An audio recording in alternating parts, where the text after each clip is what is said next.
The last pattern in this series of wet flies that we're going to tie, or spider flies, is green and partridge, or partridge and green, whichever way you like it. The first thing we're going to do in this video, as I mentioned before, making your own hares or dubbing that has some guard hairs in it. So we're going to illustrate that, and then we're going to tie the partridge and green. I mentioned in a previous video that Dave Hughes talked about making your own hares or dubbing. So I thought I would do that real quickly. Here is a hare's mask. When you're trying a traditional hare's ear nymph, usually the back half of the nymph, or the stomach area, is done with lighter hair. And you take that from here, the cheeks, I guess you would call them, on the hare's mask. And then darker dubbing, you can get that sometimes from the ears, from the back. Darker dubbing is used for the thorax area. In this case, I want some guard hairs mixed in with the dubbing, and here are a good number of guard hairs right here. So I'm going to put a little bit of all of this into my dubbing.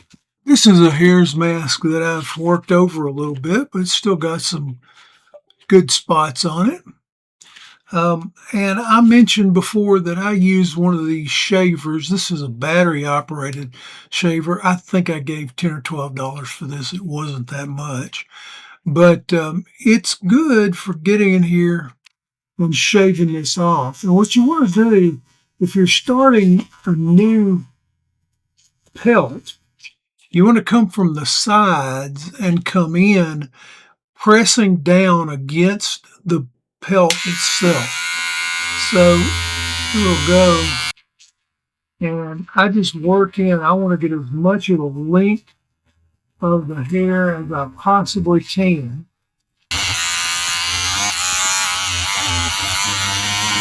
You can also, by the way, do this with scissors if you want to. You can see it's not the easiest thing in the world to get all of that hair to come out. I also want some darker hair, so I'm going to go up here on the ear. Now let's trim out a little bit.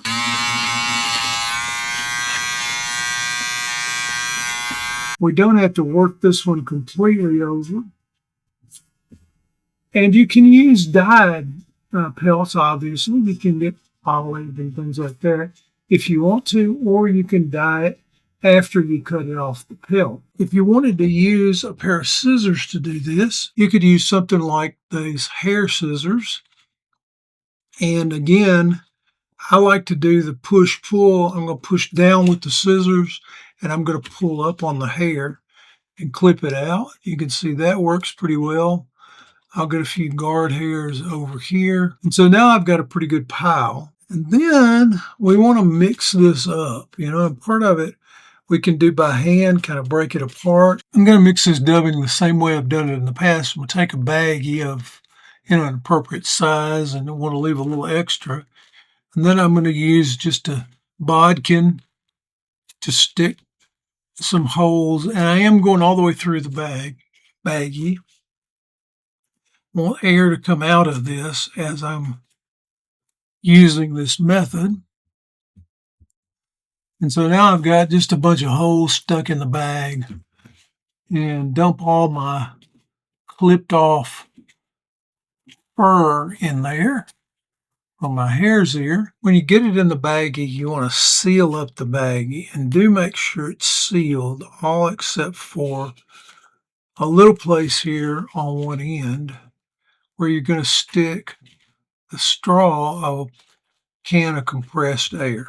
And say you want to make sure that this baggie is sealed. It's easy to miss that, and then hold on to the seal when you shoot the compressed air.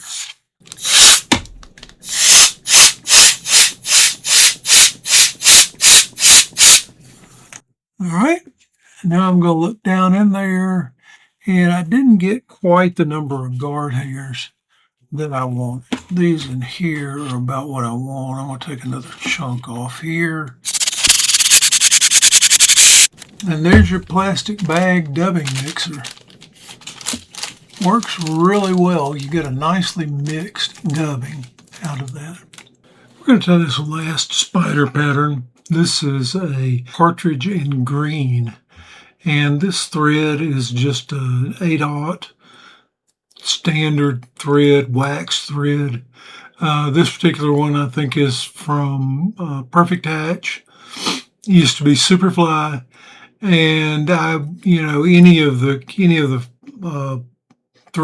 of the threads would be fine.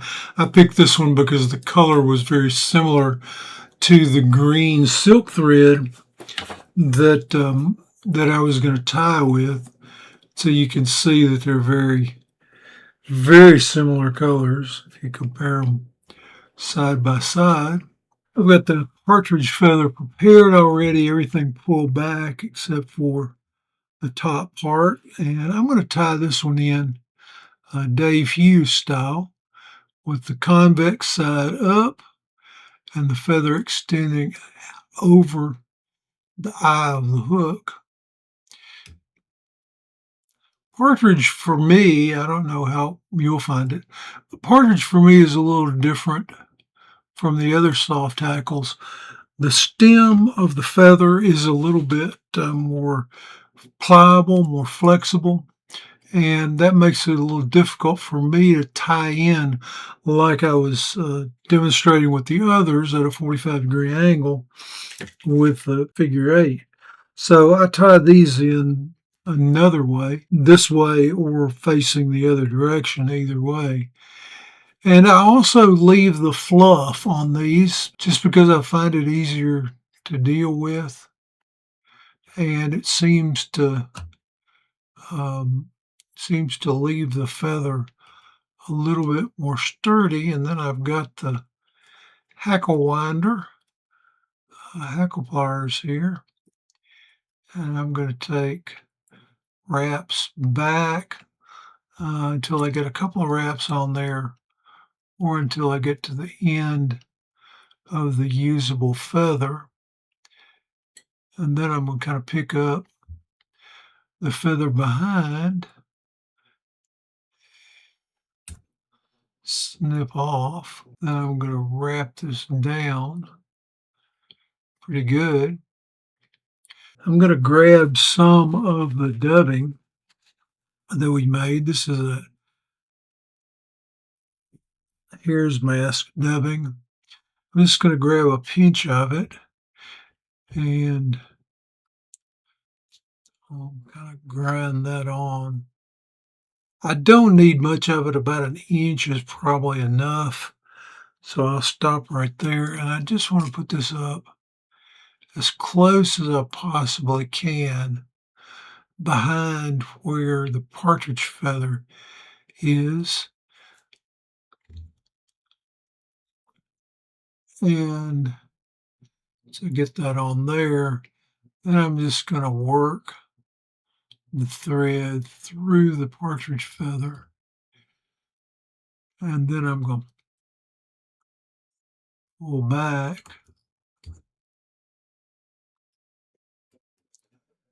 And I'm going to put a few wraps up right close to it. And once I've done that, I'll go ahead and take a few turns, whip finish, and then another one.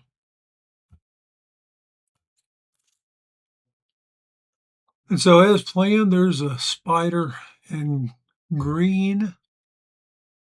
Now for comparison, we'll do a really quick tie of the same fly, only this time we'll use silk thread.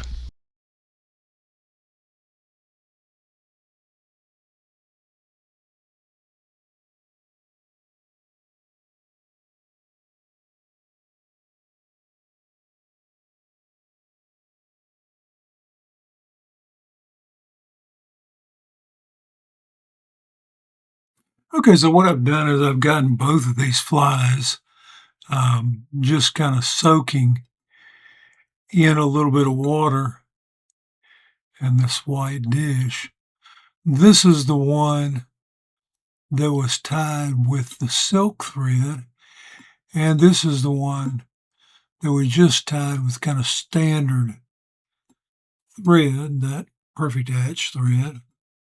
And so what I want to do is I want to look at the color of these two thread samples. I'm going to pick up the one from, or the one with the silk thread first. I'm just going to kind of hold it up. I don't know if you can really see it. The thread very definitely darkens when it's wet, and you can still see the greenish or olive kind of color of the thread coming through, but it's much darker than it was before. I don't know how well you can see it. It is much darker than it was before. Set that over there, and then this is the one plain thread. Brush that back a little bit.